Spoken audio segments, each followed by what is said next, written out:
Sopnendu, fantastic to have you on Real Vision. Same here. It's just a pleasure to be a part of this network. I've been checking out recently. Some of my friends are big fan of your network. They did recommend me to come and watch your shows, and I did few of them uh, to check out. Yeah, it's quite interesting the way you have done things. Thank you. So I'd love, firstly, to give a bit of introduction about yourself, what you do, and then we'll go back in the past a bit and see how you got here. So explain to people what you do now. Oh, I'm the Chief FinTech Officer of Monetary Authority of Singapore. Well, I have a job which is quite expansive. Sometimes I add my own piece of scope whenever I feel like, because it's an innovation job, you can expand. And if there's a new area to pick up. But broadly, I do policy. I do think about public infrastructure on digital space. I do work with many international jurisdictions on collaborations around technology, payment systems, whatever it takes to make financial sector better. So talk a bit about your background. Where did you start in your career, and talk us a bit through that?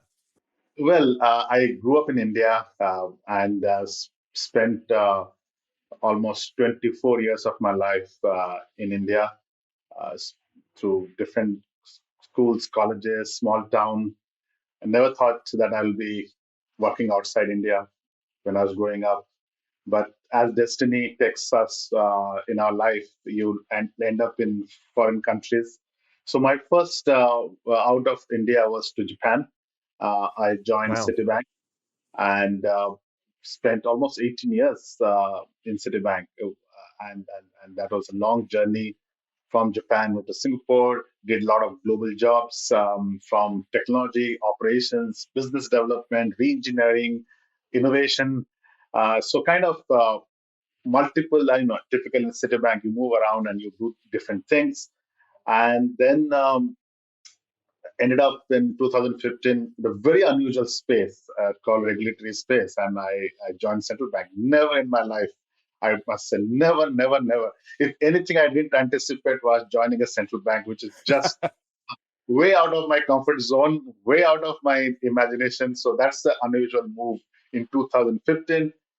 But I must say, after 6 years, perhaps the best period of my life is the last 6 years working for a central bank. It's quite an irony that if somebody who asks and reflect back, the best part of the life is working for a public sector. Wow. And it says a lot about the MAS, how well regarded they are, how forward thinking they are. So, it's not a kind of backward looking place. It's very forward looking. So you're right in the hot seat. So when you joined, what did you think you were going to be doing? Because the space has developed in 6 years ludicrously. So talk us through that journey, the 6 year journey of where you started and where you are now. Well, Raoul, many have asked this question, and I must admit on your show, I was clueless when I started. Well, I was. I had been. It's a very funny story because the managing director of MAS, Mr. Ravi Menon, and when I interviewed with him, he said that this is the green field. You come and decide how you want to go forward. It's a new area. We all are going to experiment. We're going to work with each other, discover the space. So a bit of uncertainty, when you have a job which is not really clear cut, and having spent a lot of time in corporate, you tend to have a box, and you look at the boundaries and say, well, this is what I'm going to do next 6 months. It's a quarter by quarter life in a corporate. Well, I think a month passed after the last interview I had with Mr. Ravi Menon. Uh, just, I think, couple of days before I was officially joining MAS, Mr. Menon gave a very, very, I would say, landmark speech, and I strongly encourage your viewers to go and read that speech in 2015 at the Law Academy, I think. And there he laid out in a most clear, well articulated way how the future would look like a smart financial center. Then he sends an email to me. Here is your job description. So Wow. that speech in a way become a template for me to look at. It was a blueprint. It was a blue sky, and my first 6 months was. was trying to figure out how to move about. It's a cultural shift. When you are in a public sector, anything you do, it's about public good, and you are inclusive in your thinking. And it's very hard to make a lot of choices where everybody are at least reasonably happy with your choices. So it was hard for me the first 6 months, maybe a year. I was trying to figure out. And on top of that, I mean, as the chief fintech officer, uh, one of the one of the expectations from the government was that I should develop a vibrant fintech hub. And I used to go around, meet people in London, in US, investors. And whenever I tell them, look, we want to develop fintech hub, they would look at me, are you crazy? A market of 5.5 million, 6 million people, you want to develop fintech hub? Because if you remember, Al, then fintech is all about B2C, large consumer market, transformation, make things work, payment system. And Singapore is a very tiny country. So none of the fintechs and fintech founders were excited about Singapore being a fintech hub because that's not something they were thinking. And the world is all about large market, capture a lot of customers, go to this emerging space. So it was a double, it's kind of a double negative for me because the market was small. The standard template of fintech was not applicable to us. In a way, I started getting disheartened.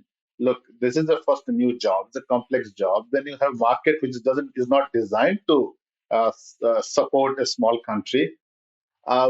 This constraint led to one remarkable, I would say, shift or pivoting is to start thinking about maybe we should do a B2B fintech, a business to business fintech, was not popular in 2015, it was not popular then, which means I got to get banks and fintechs to collaborate and create something out of Singapore where collaboration becomes a value proposition for us. And then it doesn't matter whether I'm small market or a large market because I'm trying to bring these two parties together and build R&D capability, build experimental opportunity, find a way for fintechs to work with the bank, with the corporates. So that forced that shift, and hence I think from then there's no look back. I mean, the history of Singapore um, is that is making a strategic decision of what businesses we want to attract, then creating a government-private partnership and going to do it. And Singapore's been incredibly successful at this model. Yes, and that exactly what happened. But that was not a thing which I was told or taught to do.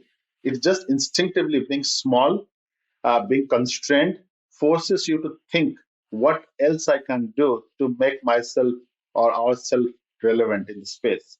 I think that constraint forces you to think differently, and then you think of a new business model. I mean, just give a number, Raoul. In 2014, the total fintech annual investment into Singapore was around 20 million or 25 million US.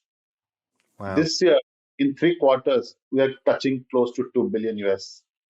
So this is a 6 year, and this is a 6 year journey, and largely because of this constraint, which forced this huge narrative in Asia that that collaboration is a key. And if you somebody does a research or a PhD on fintech journey, if they type the word collaboration and they trace back the root, it should be around 2015 where a lot of the word collaboration between fintech and banks started coming in, primarily from Asia.